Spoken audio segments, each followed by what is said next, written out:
So to start things off tonight, please welcome poet all the way from Ireland, Lulu Cynic.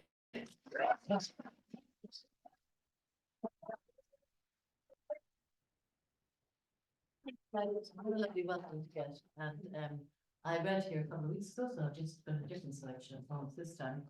So before I came over here, I wrote to lots of people and said, "Hey, I'm coming back to San Francisco. Would you like to see me?"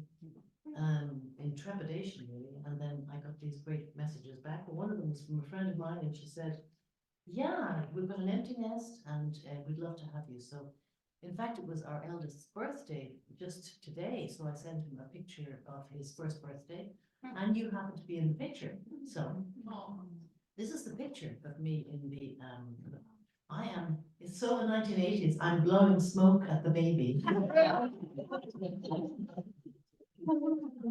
So, yes, that was me. So I actually had to write a little poem about, like when I was coming, I was afraid that, you know, I'm so old at this stage, and then I realized everybody's old. So, and this is called Old Motors. An image appears on screen. I'm young, bursting with life, cigarette in hand, beside my friend's baby, his first birthday. We meet next year in Paso Robles, halfway between San Francisco and Los Angeles. I can feel the California winter sun already. Know my old bones will love the dry wind from the desert, the cold California current, the need for sunglasses. We meet as old people, all retired, me widowed, the baby's gone, our empty nests. This moment is also a visitation, an imagination in my head of how we will be, cobbled from how we were, the scars of time, the 28-year gap, the maintenance of old motors. You're welcome to clap.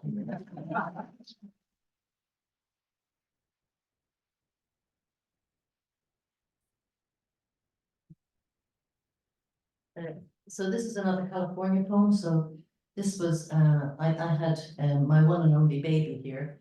So as one does, I went camping the week before. So this is called Safe Passage for California Delivery.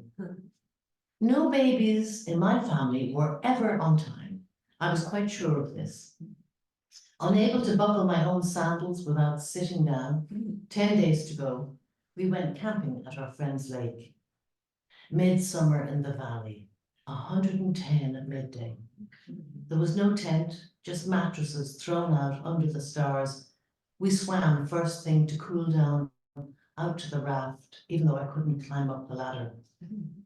Then breaking the still, an animal cry on the north side of the lake.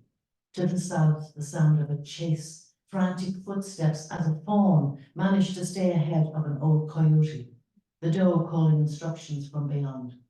We stopped breathing, our eyes on the little one, who reached the edge and hurled himself into the lake.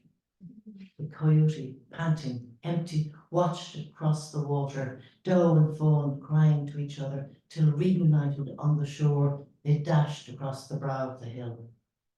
We couldn't stop smiling, a triumph to watch, while our baby made her way across aeons, worlds, to kick the waters that dawn, take us back to meet properly in the clinical world of delivery.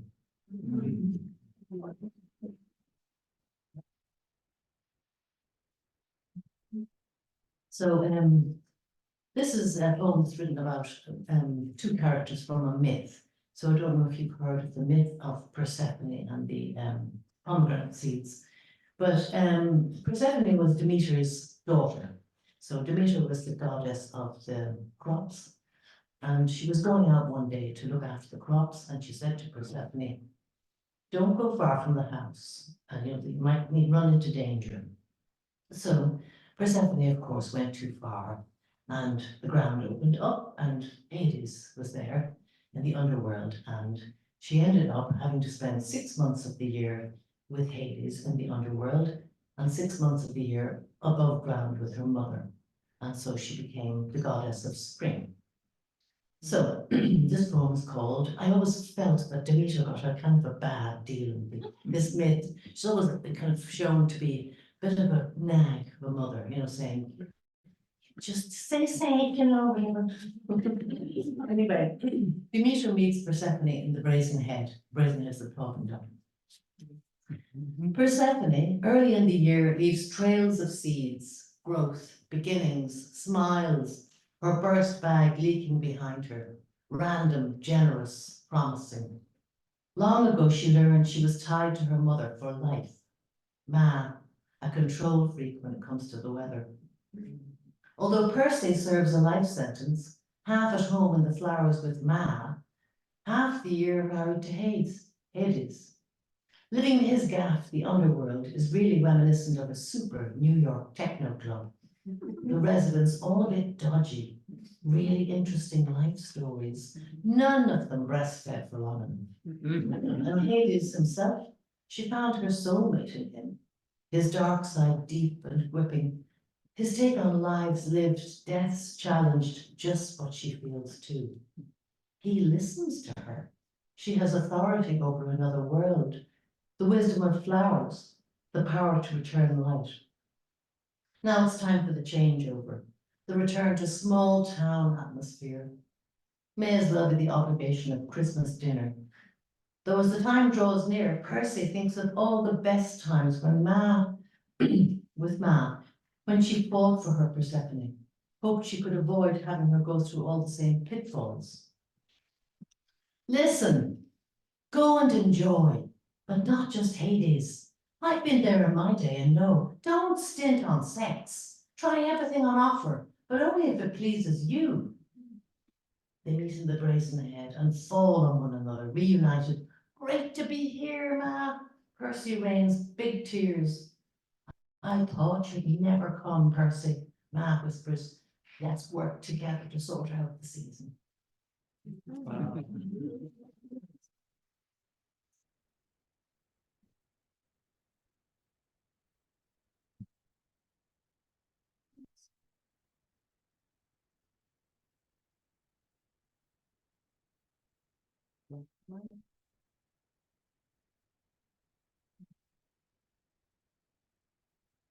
This is a poem, kind of matches the one I did the last time.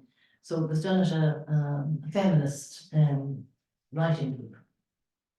And it's called My Father the Feminist. As a cool teenager, I taunted my father because he never takes to the streets in protest. How can you change the world sitting at home? A jerky movement of the head, a jaw quietly juts. One opinion at a time. That's how I change it. My father, the feminist, who explains to me what feminism is, conveys to his impatient child that you don't preach feminism, you live it. Look back now, a changed landscape, a big clan, dotted with feminists, whether they know it or not. How they vote, how they work, how they share, how they love. All those attitudes seeping down, living through the generations. Thank you.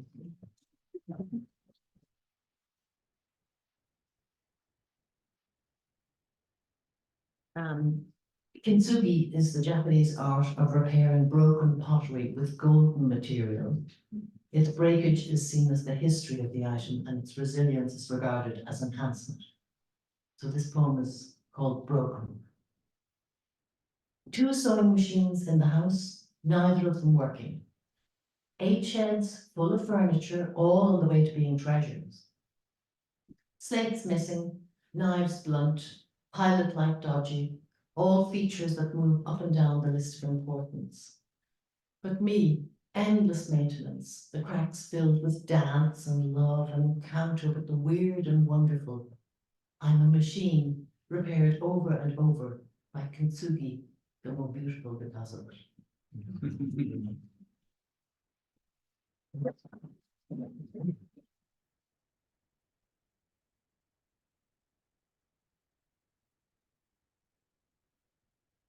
is the last poem, and it's just a little thing put together. And it's a little kind of tribute to Barry, who was my lovely life partner. elegy. Towards the end, you see how much we are our own jigsaw. I've always been your beard against the world, as you've been mine. The art of inhabiting each other's heads, providing sunshine against the shared trauma of living. Thank you.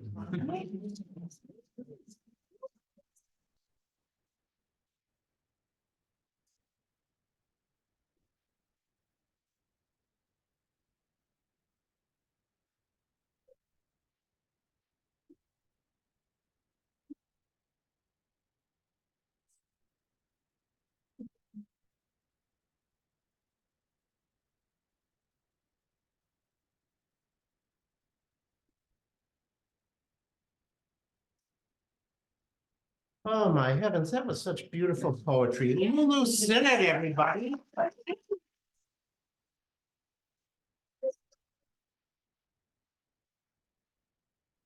All righty, now for some a switch over to the Marsh's bread and butter, storytelling / solo performance.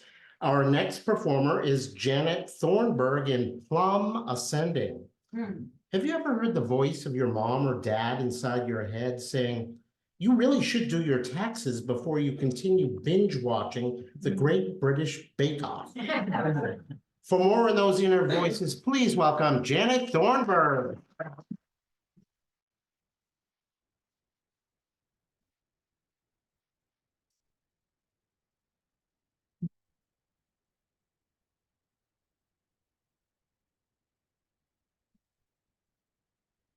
A guy works in the circus. All right, following the elephants with a pail and shovel, scooping the poop. One day, his brother comes to see him. "Sam, I've got great news. I've got you a job in my office. You'll wear a suit and tie, you'll work regular hours and start at a nice salary. How about it?" Sam says, "What? And give up show business?" Almost nobody wants to give up show business, but I might be finished here. September 2023. I'm performing at Stageworks Theater at the final Solo Sunday program. The show is sold out, and one of my heroes, Marga Gomez, is performing tonight too.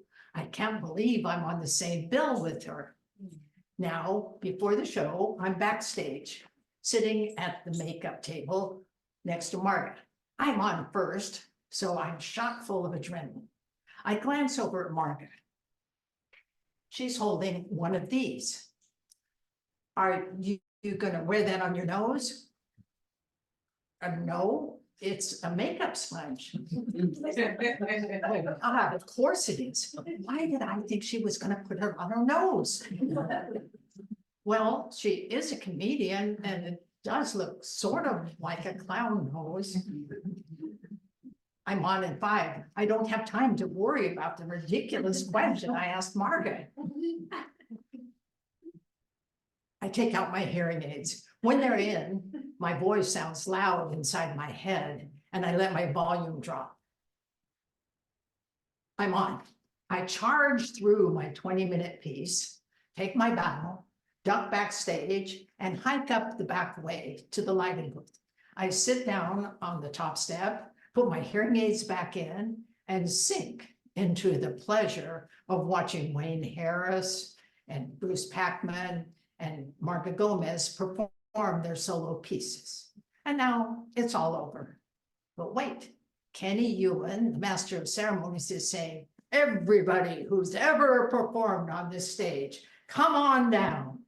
There's a surge. It looks like 30 to 40% of the audience is rushing down the aisle. The aisle is steep and there aren't any handrails. Forget it. I don't need to go down there. But the applause keeps coming. Waves of applause from the audience and now from my fellow performers down on the stage. I don't want to be left out. I scramble down the aisle, bracing myself on the backs of seats. When I get down to the stage, I see people I know from a while back and from way back. Ike, You see, pricey, lots of hugs, but then performers start to disperse. I look over at Marg and remember what I said to her backstage. My knees are still shaking from my desperate trip down the aisle. A voice in my head says, I might be finished here. Who said that? What part of myself? Well, I'm guessing it was probably Hannah, the sub-personality that tells me how to avoid embarrassment, danger, and possible annihilation. Do you have a Hannah, a voice inside your head that might get stern with you when you make a big mistake or waste a lot of money? Naming your sub-personalities can be empowering. Try it now. Name your Hannah. This is perfectly safe, by the way. Sub-personalities are different from multiple personalities, where the split off selves might not know one another. Sub-personalities know one another very well. Hannah is telling my other selves that we have to quit the theater before we become pathetic. Raisin, the young self who believes she's unloved, totally agrees with Hannah. The world is scary. Raisin would love to stay home and hide. Plum, the young self who believes she's lovable and welcome everywhere, says, no, we're not quitting the theater. You're the one who thought that makeup sponge was a nose. And Margaret's gonna tell everybody that we're stupid. It looked like a nose. Well, it wasn't. And you're also the one who made us stumble down that steep aisle without any handrails. We could have fallen and broken our hip. Yeah, and everybody would have laughed at us. No, Mauve. We used to call her Mauve until we found out her name is French, so Mauve. Mauve is one part imagination, one part intuition, and one part compulsion. She loves to make things. Actually, she has to make things. Hannah says we have to quit the theater because I asked Marga Gomez if she was going to put her makeup sponge on her nose. That might make a good story. See, so bugger off, Hannah. I can't believe how Plum is standing up to Hannah these days. Plum is getting bodacious, and Hannah seems to be losing some of her power. What's up? Well, Hannah's short-term memory isn't what it used to be. She used to remember everything when I went to the grocery store. Now she has to make a list, but she forgets to bring the list. Or if she brings it, she forgets to look at it. Plum senses that Hannah doesn't have the strength to suppress her full time anymore. So Plum is doing what comes naturally, saying whatever she wants to say, whenever she wants to say it. Hannah hated it yesterday when Plum turned to a man in the elevator and said, "You smell good." The man looked surprised. Hannah was so embarrassed that she made us get off the elevator early and walk up 2 flights of stairs. Only place Hannah can tolerate Plum is in Diamond Heights Safeway, where Plum enjoys asking tall adults to get an item like Great Grade cereal down from the highest shelf. They seem happy to do it, and then Hannah can check an item off her grocery list if she remembered to bring it. It's a win-win situation. Plum and Hannah. After the heated discussion about putting the theater, all of the sub-personalities gradually simmer down. Then an unusual event occurs that draws one of my other sub-personalities out of the shadows. It happens like this.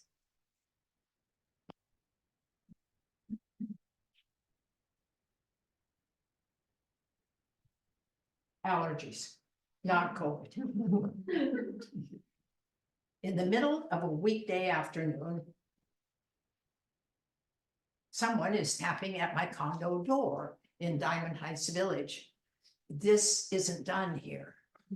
Write your neighbor a note or text or email, but don't knock. It might be PG&E checking gas leaks, or it might be someone who smells smoke in a hallway. A woman is standing there. She looks like the great short story writer, Grace Paley. I'm here for Helen's package. Helen, oh yes, that woman at the end of the hall who asked me to pick up her packages and keep them for her while she visits her grandchildren. Yes, a package came and it's in my closet, but who are you? I'm her sister. I can see a family resemblance, but they certainly have aged differently. Helen always looks like she just stepped out of the beauty shop. This one looks like she's just letting it fly. I go to my closet and return with the package. The woman is peering into my condo. From Helen's place, you can see the koi pond, but from here, it looks like you can see the swimming pool. I give her the package, but she just keeps staring toward my window. Would you like to come in and check out the view? Don't mind if I do. Yeah, there's the pool. I swim in that pool 3 times a week. Oh, well, I go to the gym in San Rafael, except when I don't. Oh, what a lovely vase. Thank you, my students gave it to me. Are you still teaching? No, retired. I'm writing and performing. I'm still working as a therapist, mostly online now. Well, I better go, but first, can I have your phone number? Okay, in case another package comes. I get my phone. She says her name is Pauline, and I enter her name and phone number, and she takes mine. Pauline leaves. It takes about 30 seconds for it to hit me. The unmistakable jolt of attraction. Rosie steps into the spotlight. Rosie specializes in attraction and action.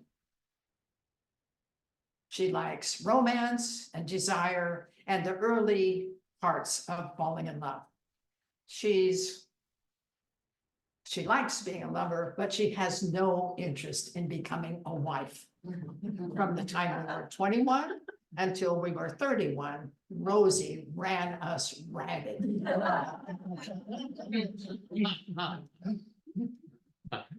In my mind's eye, Rosie looks like this, like we looked when we were 30 and had a perm. But now I guess Rosie looks like this and has lots of crepe. But Pauline probably has crepe too. For more than a decade, Rosie has been content to work behind the scenes, mostly doing makeup and costumes. But now she leaps into center stage and reaches for her phone. Hannah grabs her wrist. Mo, Hannah won't let me call my new friend. She appeared out of nowhere and she looks just like Grace Paley. That might make a good story. Hannah, give her the phone.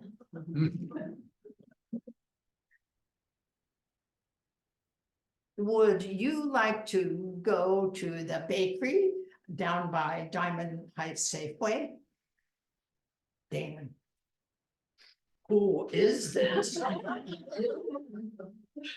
It's Jan, down in 308. Damon. Oh, I'm just leaving for San Rafael. Maybe we can get together the next time I'm in the city. Great. Let me know next time you're in town. Hannah is on high alert. She is drawing everyone's attention to the huge messes and the heartbreak Rosie pulled us into in the past. Dave, the bivalent biology professor. Charles, the walk on the wild side guy. Shirley, the ex-nun. And what's her name? Anne, that mad woman at the writers' colony. But it's not just Rosie that Hannah is worried about. Rosie used to travel with a sidekick. Wild Child. Wild Child is a rule-breaking teenager who refuses to consider consequences. She is fond of quoting Camus. Because I rebel, we exist. Wild Child supplied the substances for Rosie's shenanigans that allowed us to throw caution to the wind. We're talking alcohol, weed, and everything else that came our way in the 70s. Rosie and Wild Child had adventures far beyond the bounds of common sense because Wild Child medicated Hannah.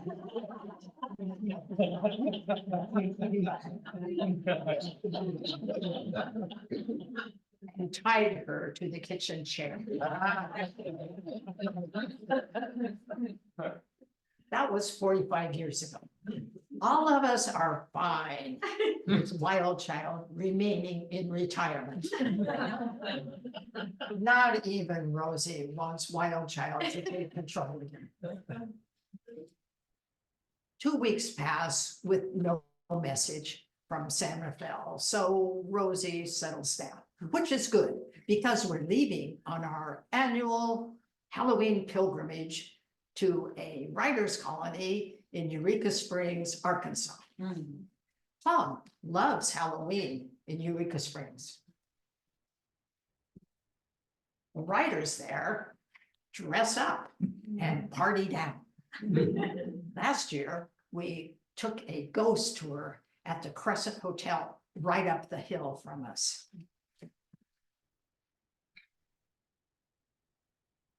On Monday night, all the newly arrived writers gather for dinner. Besides myself and my friend Tracy, a fiction writer from St. Louis, there are a couple of poets from New York City, 2 fiction writers from Arkansas, and another fiction writer from Pennsylvania. Over incredible butternut ginger soup, we go around the table and introduce ourselves. As we finish our soup, we're down to Myra. Myra's self-introduction lasts all the way through the entree. She tells us that she had a long career in advertising in New York City, but now she lives on a farm in Pennsylvania and writes fiction. She reports that she has 1 book published and another in the works. She tells us a lot about each book.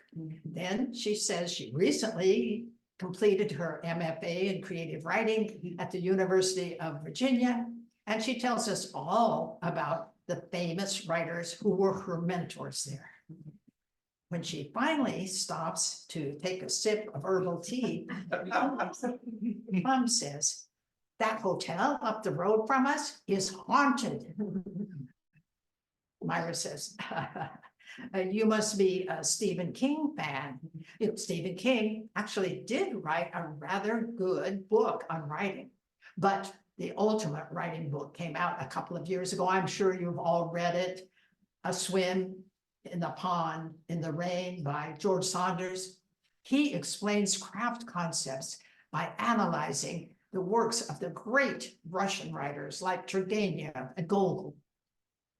The people in my program could not stop talking about it. Plum and Rosie want Myra to stop talking. And stop her. I can't. I don't have the energy to dredge up literary jargon. When we get back to our room, Hannah says, "We're probably finished here too." No, I like it here, except for Myra. The next morning, Plum says, "It's Halloween. Let's go get our costume." No costume this year. Mold.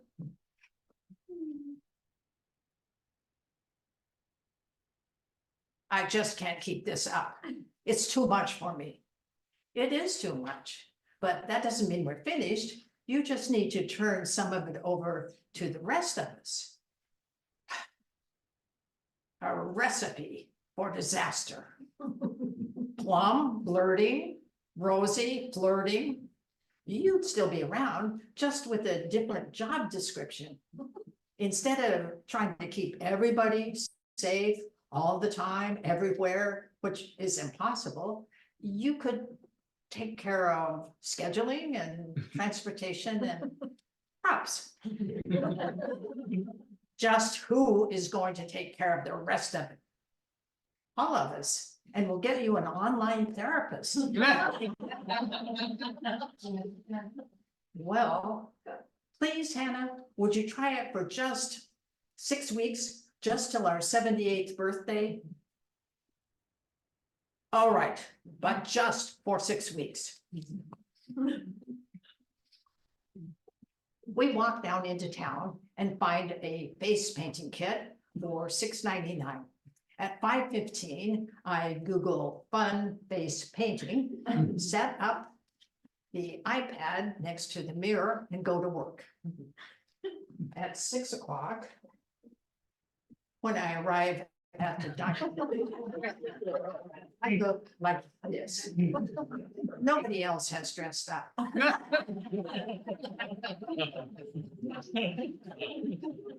They all look at me, but nobody says anything.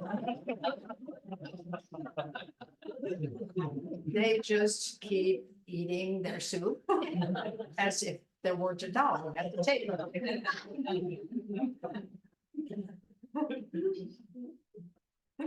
Nobody else dressed up. We've got to wash our face. No. Sit down and eat your soup.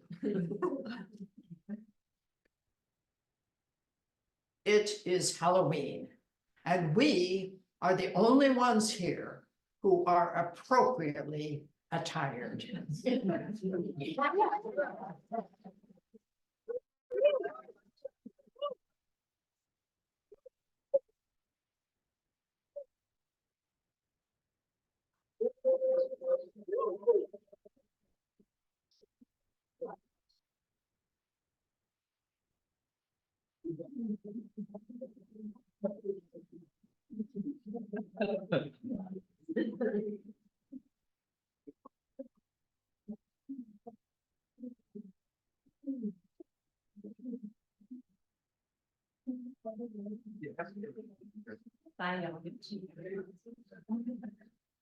Yeah.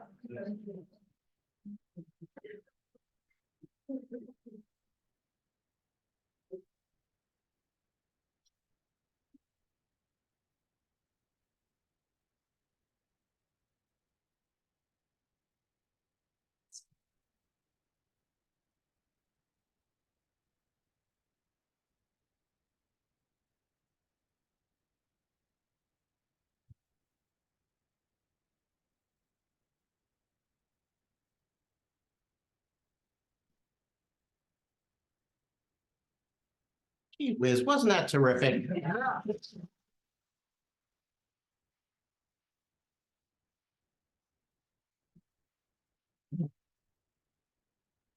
Okay, so our next performer is Jerry Courtney. And as I said, we had a piece tonight, and this one is it, that deals with child abuse. And if this is too hard or too heavy for anybody, understandable, and you may want to leave now. Again, we don't want you to leave, but I think you understand what I mean. Okay, Jerry Courtney will be performing in The Dangers of the Cleansing Ceremonies. And this piece is part 2 of a 5-part story that describes the abuse and torture Jerry endured during his childhood and the people who helped him rise above that abuse. Jerry dedicates this piece to all the children and young people who have overcome the abuse, those who are still experiencing it, and those who died from it. Please welcome Jerry Courtney.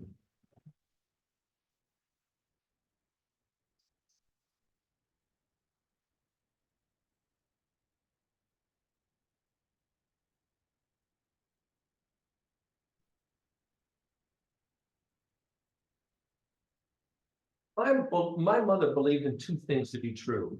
One, that I was born with the devil inside of me as big as her house. And 2, she was the only one who could save me from the fires of hell. Now, those sentences sound absurd on their face. So I need to give you some background so you understand this story. When I was young, my mother told this story over and over again. She called it she called it many things. But one thing she called it was the Golden Boy. And the Golden Boy was the nickname she gave my brother. She used to sit down unannounced. I could be watching a TV show or playing with my army men or whatever. Then she'd start and she'd say, the Golden Boy. He never gave me a bit of trouble. Right from his birth, there was no pain. He came out on time, snip, snip, we were on our way. You, on the other hand, the doctor said your birth was the bloodiest thing they ever saw, the most violent. I was bleeding from every orifice. Spent 10 extra days in the hospital because of you. It was almost like the first thing you did in life was try to kill me. The Golden Boy. He was too good for this world. He could read at 3 and do his times tables at 3.5.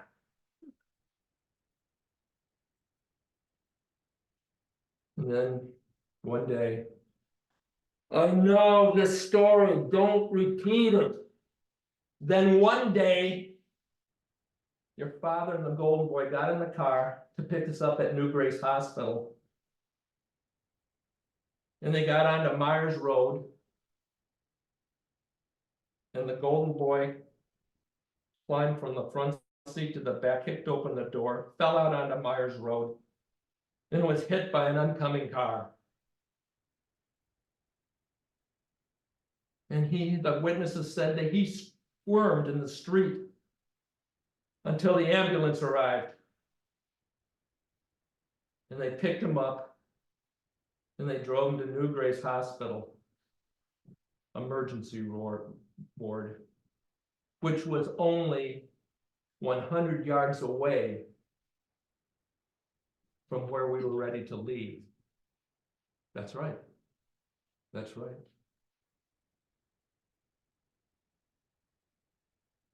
Okay, Mr. Know-It-All. You know this story so well? I'll tell you a story you never heard before. I was gonna wait until you got older, but I think you can handle it now. It starts when I was married, my wedding day. And all the guests said it was the most elegant wedding they had ever seen. And my 3 mentors, my 3 guests of honor were there. The 3 nuns I studied under at the Academy in Providence, Rhode Island. And I'd be a nun today, wasn't for your father. And they walked over to the reception line. And when they had something to say, they didn't mince words. And they said, Marguerite, you're wearing the wrong veil. You should have been a nun and you disobeyed God's command. And to punish you, you will give birth to an evil child. That's me, right? Do you think I killed or I tried to kill the golden boy? Did I say anything about killing or the golden boy? Need your head examined. I spent 12 years trying to keep you out of hell. Why do you think I created the cleansing ceremonies? The cleansing ceremonies. She invented the cleansing ceremonies to save me from hell and drive the devil out of me. It came in 3 phases. The first phase was the water phase. And this is how it went. I don't know when it started. I can remember clearly at 4 years old, but it might have started earlier. I was to walk over to the front of the bathroom, take off my clothes, and then lie flat on this pile of towels. My butt was sticking up in like an angle. The bathroom was so tiny that my head was up against the toilet bowl. I could smell the aroma of my father's urine from the night before, because when he was drunk, he was a bad aim. Then she would stand there with the hot water bottle and pour warm, holy water in it. And then she'd take the plug and grease it up with petroleum jelly.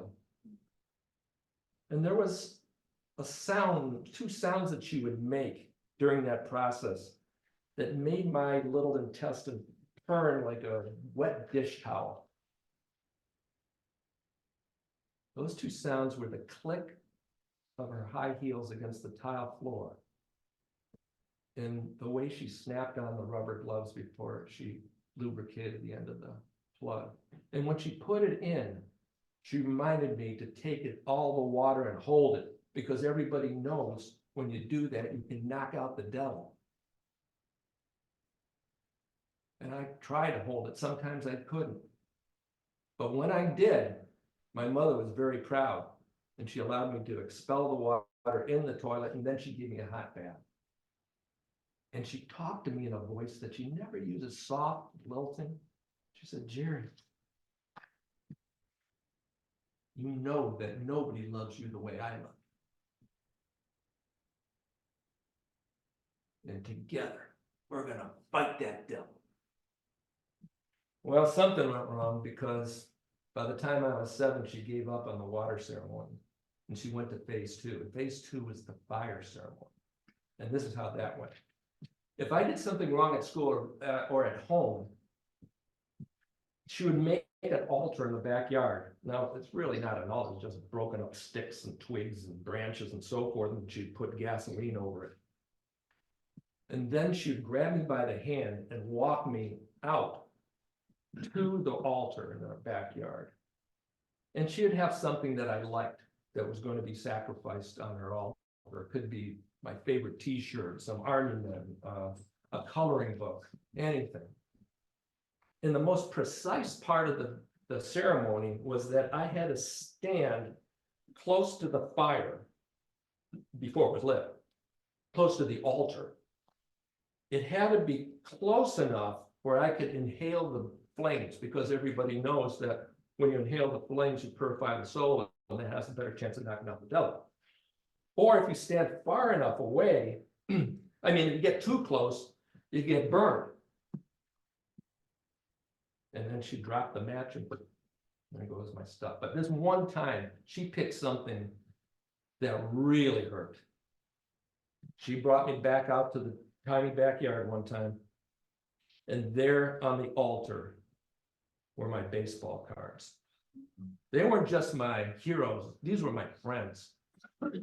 There was Roberto Clemente and Sandy Koufax, Al Kaline, Mickey Mantle, Willie Mays. They're all there. And I was pleading, don't burn them, don't burn them. And she said, stop your blubbering. I'm trying to save you from hell. And she took the match. And up they went. And I looked at those cards. And I looked at their face. I almost could hear them screaming in agony. And they went from baseball cards to ash. And I watched them rise into the polluted Detroit sky. Well, something happened in that fire ceremony because I still had the devil, according to my mother, and she was getting frantic. I was now 12 years old. We started to move into a third phase, and that was the physical stage. My mother was so upset about knowing that after 12 years, if you have the devil inside you, you might not be able ever to release it. So she went over and talked to the brain trust of our parish. That was Pastor Norris, Sister Mary Rose, the principal, and Mr. Ledman, the head teacher. And she said, we got to do something, and we got to do it now. We have to hire an exorcist. And they talked for a while and said, no, that's too expensive. We can't do it. But we have another plan that has worked for other disobedient boys. And that is to coordinate the punishments between home, school, church. We also, in that coordination, have to make these punishments intense. And that means you have to pick some part of your house that really scares the hell out of him. And we'll put him up in the convent when they punish him here. The third thing is we have to make it tough. We have to make these punishments really, really count. My mother agreed, but she had to sign a contract. If something really happened to me in the convent, she couldn't sue them. So for the next couple of months, I was really enduring some pretty heavy beatings, mostly at home, but a lot of them at the convent. There were I don't have enough time. Anyway, there were enough things that happened in that convent too. But one day changed everything. Friday, November 22nd, 1963, that was the day that they quit punishing me in private and made it public. This is how the day started. My best friend Leroy and I went outside, started playing on the playground. We saw this kid who was mentally challenged, maybe a third grader, fourth grader, but he had this weird hat, and we took it from him. And we started to frisbee it. And we were having so much fun frisbeeing it. And this kid was crying, pleading with us to give his hat back. We didn't do it. Ledman comes down, grabs us both, and brings us up into his classroom. The bell just rang, so students were coming into the class, and then Sister Mary Rose came in, which is unusual. We were standing in the middle of the classroom, and she kind of ignored us and looked at the class. And she said, class, we're going to do a community punishment because these students are very bad. And we think if we work together, we can change their behavior. She was going to go on about, or she was going on about it, but my attention was over here because Ledman was pulling out these tables. And then he piled some dictionaries on top of the table. He laid out some rope and some material. And then Ledman says, lean over the table. And so we're on these dictionaries. And then he tied my hands underneath and he put the blindfold on. So we're like this. And I was pretty nervous. I couldn't see anything. I only heard Sister Mary Rose said, class, line up against the wall and give one swat to each perpetrator. And they did. But at first, they were like pats on my butt. They weren't hard at all. Some of them stung. Some of them really hurt. And I was counting it down, like, okay, how many more do I have to go? I think we were up to like 25. And then out of the blue, I took a punch, and so did Leroy, right to our anus. Ah! And before I could get my breath on that one, another one connected, went right through my anus up into my rectum. Ah! Ah! Ah! And Leroy's going, ah! Ah! Ah! Ah! I'm saying to myself, don't cry, don't cry, don't cry. A third one, ah! Fourth one, ah! Ah! No, no, no, no more, no more, please, no more. The fifth one, Leroy knocked all the dictionaries onto the floor. I don't even know how he did it.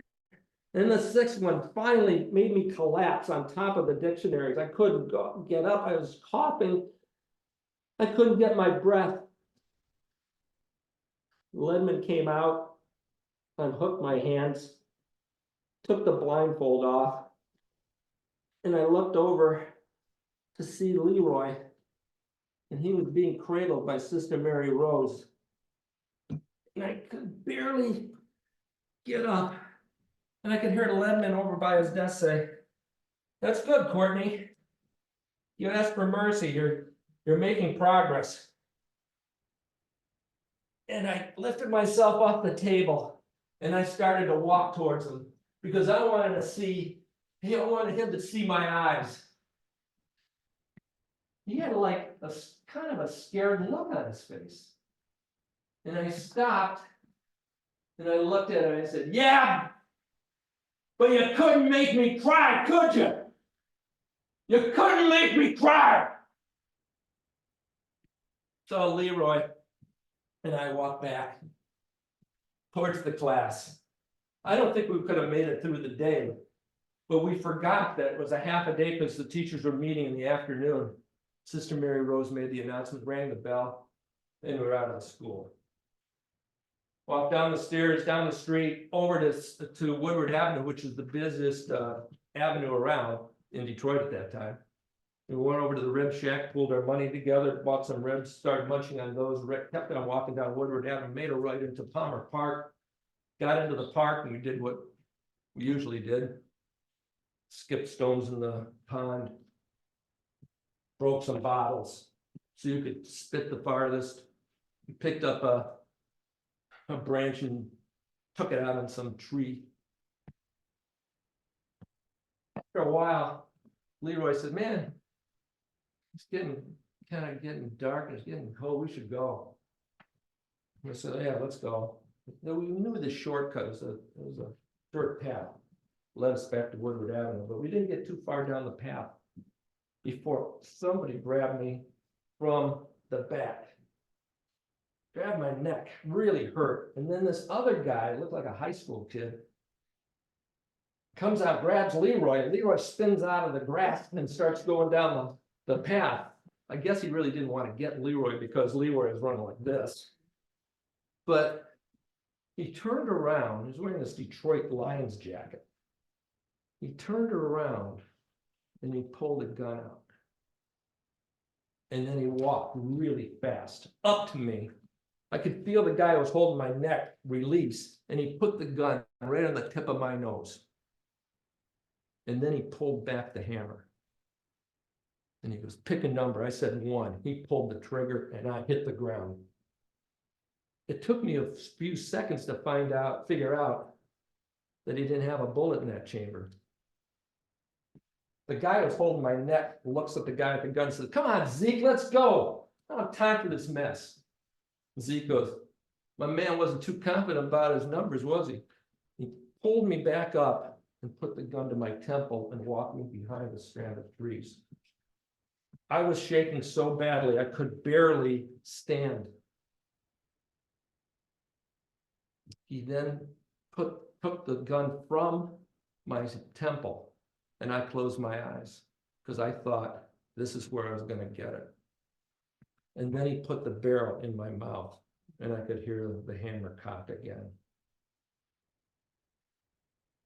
I don't know what happened, but in a few seconds, I had this Zen feeling come all over me.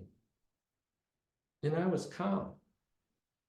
And I was thinking, what if Zeke did blow me away? I mean, is that bad to die? I mean, my life wasn't that good anyway. I mean, my whole life, all it was a bunch of adults screaming at me about this rule and that regulation and that law. That's all it was. So I got completely calm. And then I opened my eyes and I looked right at his bullseye. And I just stared at him. Gun still in my mouth. Zeke looks over at Fish and goes, "Oh, this motherfucker wants to die." And I still stared at him. And then he had this look that was like Ledman's. Like he was like scared. I mean, how could that be? I mean, he has a barrel of a gun in my mouth. I don't have anything. I'm just looking at him. And it went through. I mean, I was even breaking a rule of the hood. One of the first rules I learned, you don't look anybody in the eyes. And I did. And he got scared. Pulled the gun out of my mouth. Walked over to Fish. And opens up the chamber and goes, "Man, I forgot to put bullets in this gun." They both started laughing and walks down the path. They got a little ways and bad butt and everything. I started crossing right through all the bramble, broken trees, broken limbs, all the way up onto Woodward Avenue, and I started going home as fast as I could. And then behind me, I heard, "Are you Gerald Courtney?" And I go, and it's a Detroit police cruiser. And I go, "Yeah." And the cop goes, "Get in the car." So I got in the car. And he goes, "Where have you been? Half of Detroit's looking for you." And I said, "Well, my friend Leroy and I are playing in Palmer Park." Starts up the engine and starts to go. And on Woodward Avenue, and usually on a Friday night, there's a lot more people on the street. But there's hardly anybody. And I go, "Where is everybody?" He's driving. They're probably home with their families, grieving. Why? Why? Because President Kennedy was killed today. Really? You must be the last person in this country to know he's dead. Drives over, parks in front of my house. I get out of the car. My mother comes over to me. She was talking to another cop and hugs me a hug I never felt from her before. She looked at the cops and said, "Officers, I am so, so happy that you helped out. I lost my eldest 12 years ago. I don't know what would happen if I lost him." She took me into the house and she exchanged that phony voice for another, one of a sarcastic voice. And she said, "Well, you and President Kennedy had a very busy day today, didn't you? He goes down to Dallas and gets himself assassinated, and you and that worthless friend of yours, Leroy Smith, steals a Mongoloid's hat. Get down the basement." And I started to go down the stairs and I was saying, "Don't cry, don't cry, don't cry." I got to the bottom and I turned, I was ready to tell her, "I'm not gonna cry." And she unloaded with a slap I never felt before. Went back into the wall. And she said, and she had that same kind of scared look that Ledman and Zeke had. And she goes, "You'd like to kill me, wouldn't you? Well, you just remember this. Your father is my husband first, and he'll cripple." And I thought, yeah, I didn't cry. I didn't even blink. And I took a few paces towards her and I said, "You can say anything and you can do anything. I'm not scared of you anymore."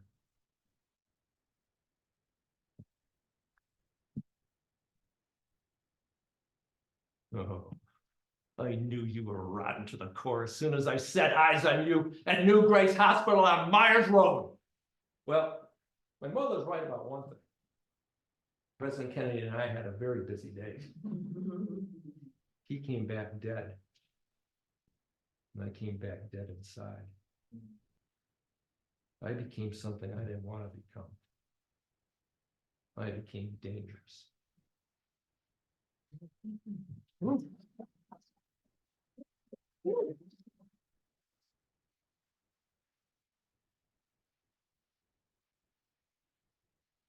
Don't know where we're going, but we're levitating up in this room. All these colors, just like rainbows in summer, got us smiling like our dreams just came true. Yeah. I took a little something to get here. Yeah, yeah. I got a little more if you're ready. We can have it all. Oh, let's tiptoe to a magical place. Blast off and kiss the moon tonight. We'll watch the world go crazy from outer space. Blast off into the sky. As we're flying, stars are multiplying. We're up so high, we'd be fools to look down. Shapes turn paisley, this is so amazing. Destination, pure sensation, starting right now. I took a little something to get here. Well, there's not a lot to say after a performance like that, except to thank Jerry very much for sharing that powerful and focused film.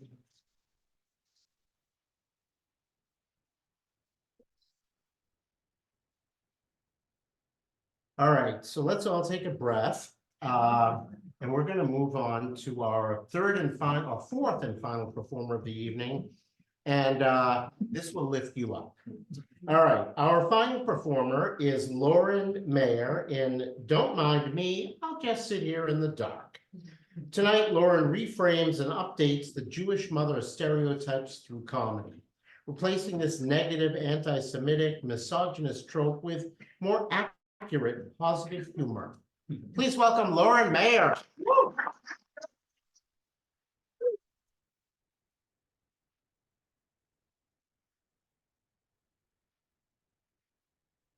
Imagine you're a playwright or a casting director, and you need a quick, easy way to describe a character who's a little neurotic, who's always pushing people to eat more, who's never satisfied with her children's love lives, accomplishments, or appearance, and is in fact responsible for all their problems.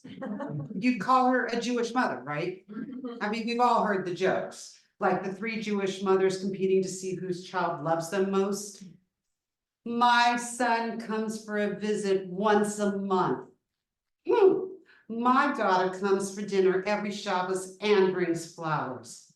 That's nothing. My Sheldon sees an analyst 3 times a week, and the whole hour, all he talks about is me.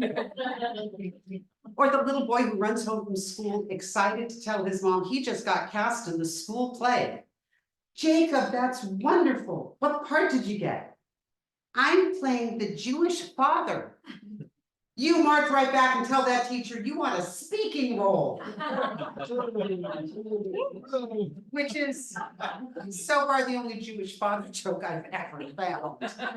Now, of course, comedy exaggerates, but honestly, the idea of a mother who likes to feed people and worries about her children could describe just about any mom, particularly one from an immigrant culture that has survived hardship and persecution.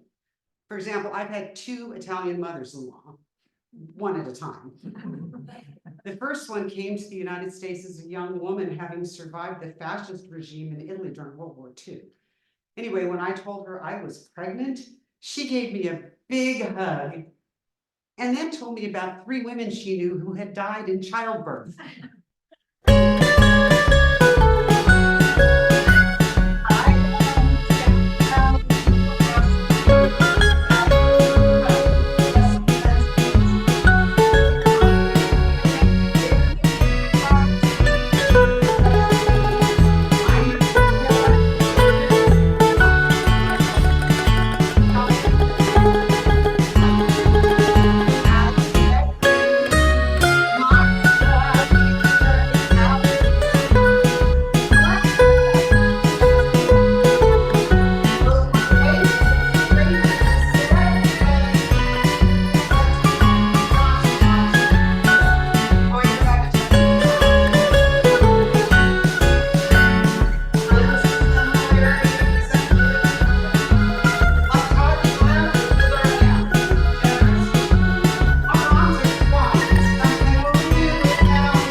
that different, how did we Jewish mothers end up as the butt of all these mean-spirited jokes?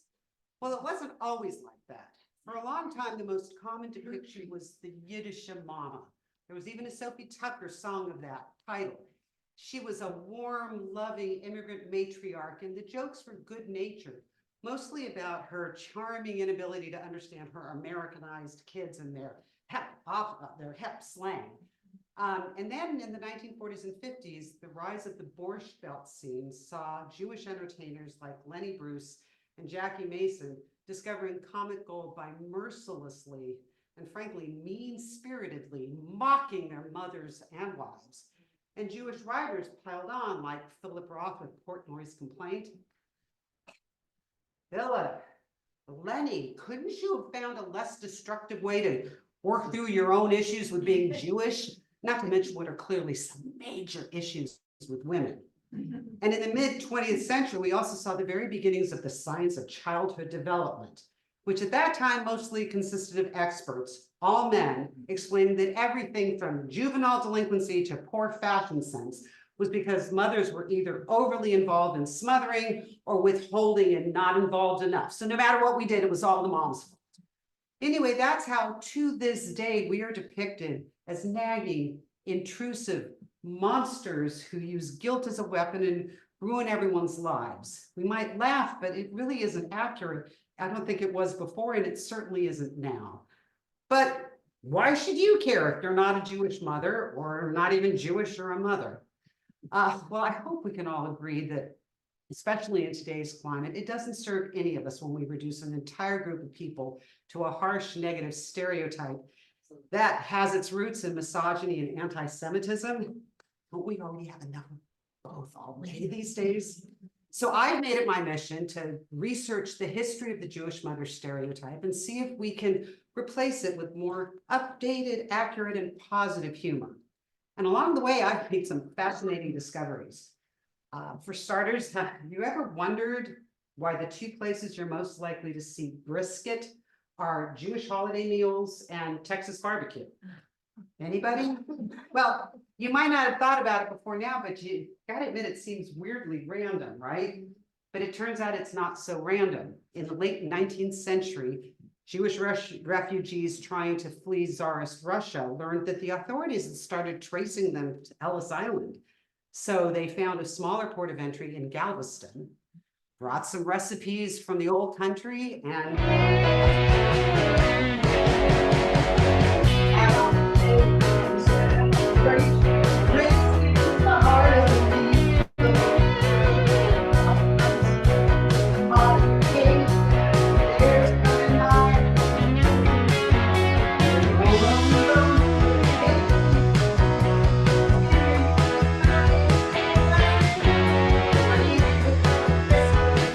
My puppy's brisket. My puppy's brisket.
Well, in addition to researching the history and uncovering tidbits like that, I also interviewed dozens of Jewish women.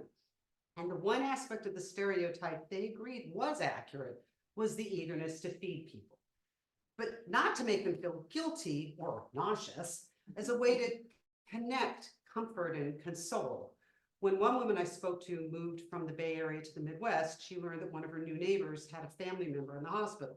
So she brought over a pot of chicken soup, and the neighbor was a little surprised. Don't get me wrong, Nina, this is lovely, but I'm a little confused why you brought us soup. Oh, well, we're Jewish. When people are going through challenges, we bring food. Huh, we're Lutheran. We usually just pray. Well, maybe bringing food is a form of prayer for Jewish women, just a little more practical. In fact, my childhood friend Debbie became so well known around town for her comforting chicken casseroles that whenever she was seen going to someone's house with a covered dish, the neighbors immediately called to see who died.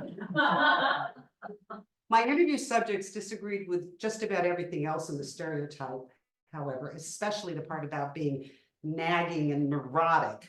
Although one woman raised an interesting point that maybe that was just a really harsh, twisted exaggeration of a tendency many of us do share, of being more open with our feelings, more comfortable expressing emotion. Well, at least my kids would tell you that's true in my case.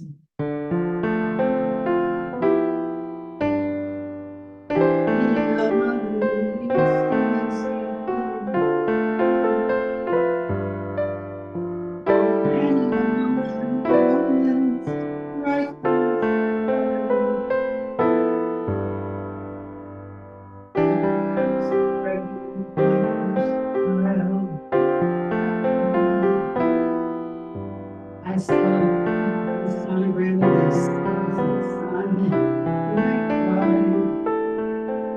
I felt the miracles the first of so many, so healthy and strong and constant, especially when I was trying to sleep. Right now it's impossible. They laid my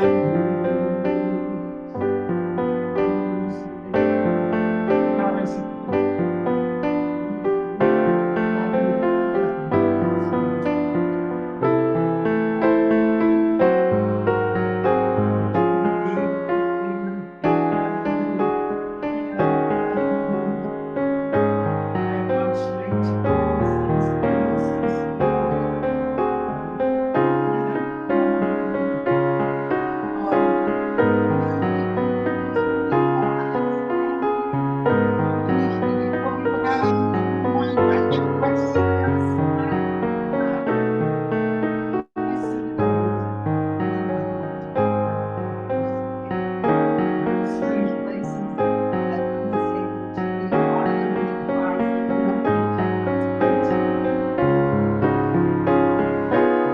that nobody had brings on tears of joy, sadness, hope, gladness.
At least one of them is likely to move back home.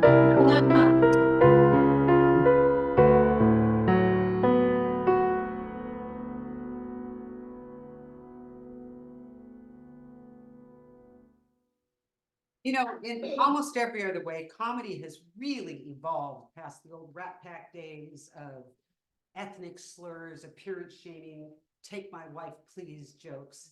And we've certainly left behind most ethnic stereotypes, but somehow we Jewish mothers are stuck in the Borscht Belt, and I think it's high time we got an upgrade. It might take a little bit more work, but I think it's possible to joke about us in a real way. I don't mind being joked about. I just would like those jokes to be based on some semblance of reality and actual Jewish mothers, like my college roommate Tamar, who really struggled when her formerly cheerful son morphed into an uncommunicative teenager. And she tried everything she could think of to get him to open up. Have a good day, sweetie. Anything interesting happen at school? Zach, you want to tell me something? Anything about your day? Mom, lay off. Sweetie, I'm begging you, don't cut me out completely. Fine. Every day I'll answer 3 questions. Oh, sweetie, that's wonderful. Thank you. But why only 3? That's 1. See, I think it is possible to move beyond dated, inaccurate stereotypes that are not just hurtful, but they're frankly lazy. Instead, let's junk the worst parts of the stereotype, update some of the old jokes, and write some new ones and songs.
So I'm hoping that most or all of you will stay for our 10-15 minute Q&A. And let's get our performers back on stage. Let me help you find some stools and or chairs. This is the one. That's yours. Yes, I got it.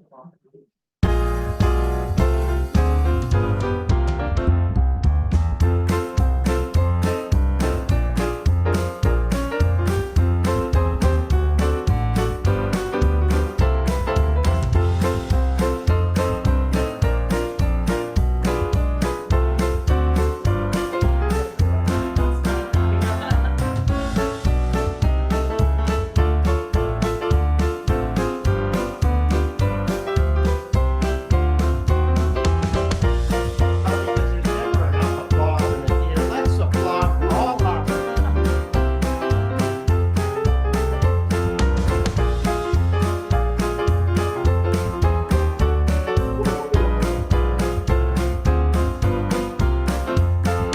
Don't mind me, I'll just sit here in the dark. Lauren paid extra for that. Yeah. So, wow, well, quite a variety, from all four.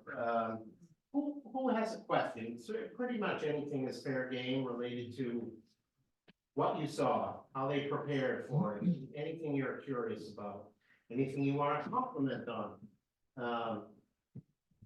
Sometimes it's hard to be the first person to go, I know that. I have a question for you, Jerry. Yeah. What was your age in this part of the show? 12. Okay. The water thing was 4, and then the fire about 8, and then the physical 12.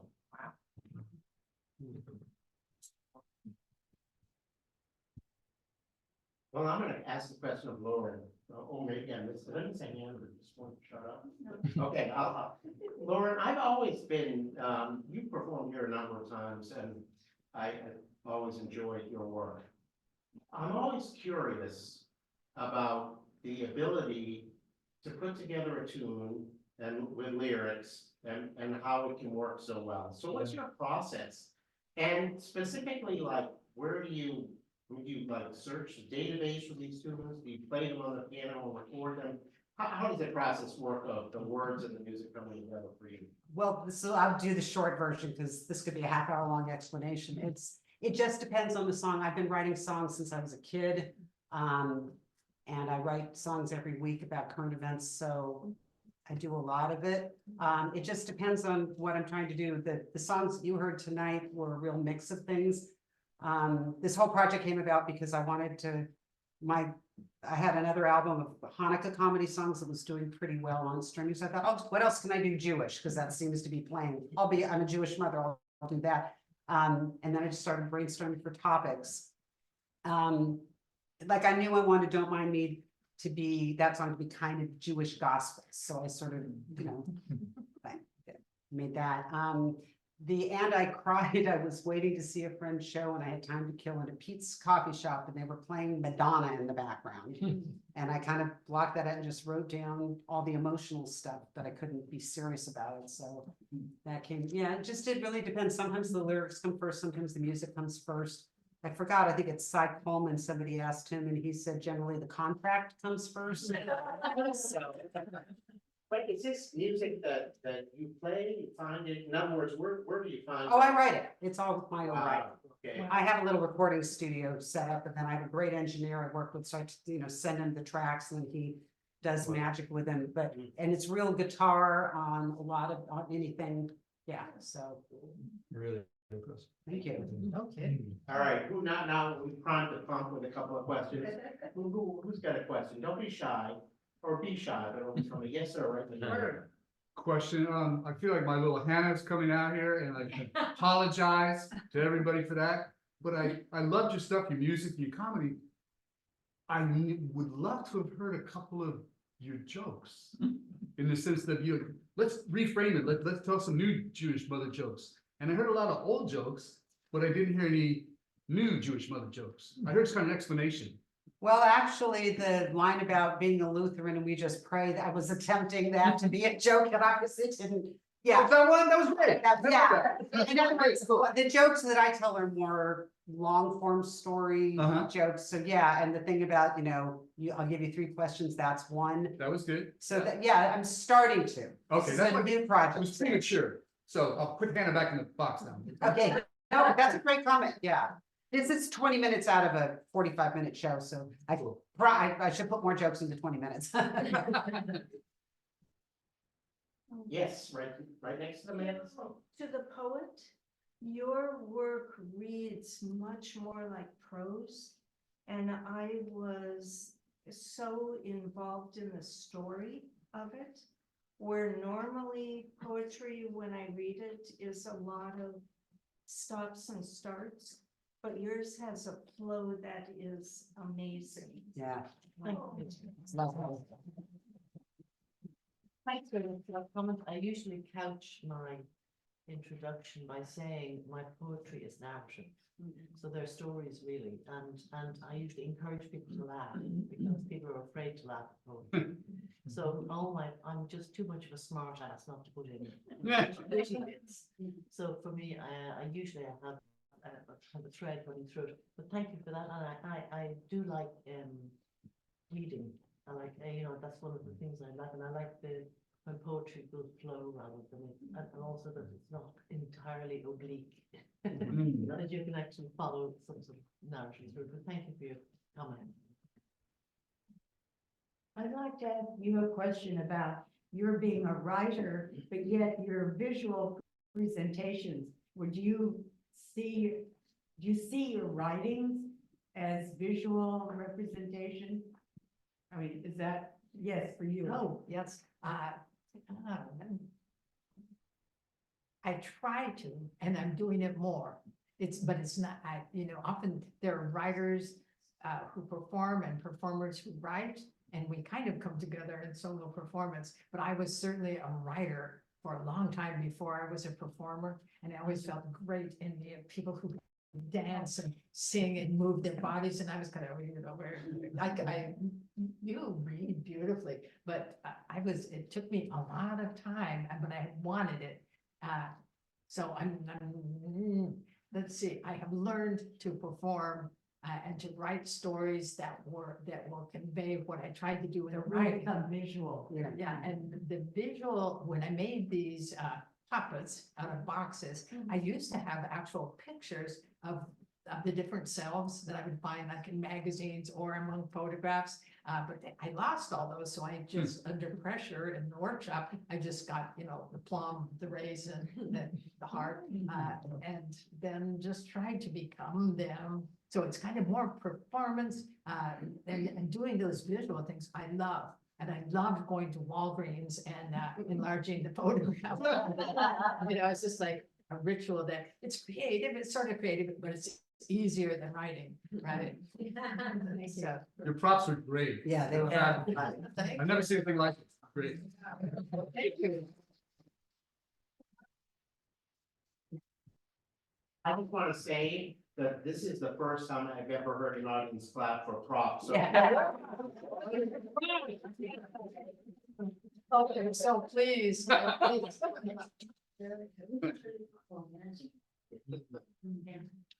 I liked how they all fit together at the end too. It was like Russian doll. Oh, that kind of implies that they can come together and be in one body. Right. Yes, they are. Also, calling it back and forth to the workshops and to the performances, that really helps. All the fit like that. That's first. get a woman on that I side. just wanted to share about your props. I was just thinking, you had your props that represented you, but I wonder what my props would look like. With my names, I wonder which would be bigger, which would be smaller, which voices, Oh, it's so much fun. You just sign it. Even maybe do sketches or just send to Amazon.com for those nesting boxes. And then just go online and think, okay, what's a good picture of a plum? Yeah, yeah, but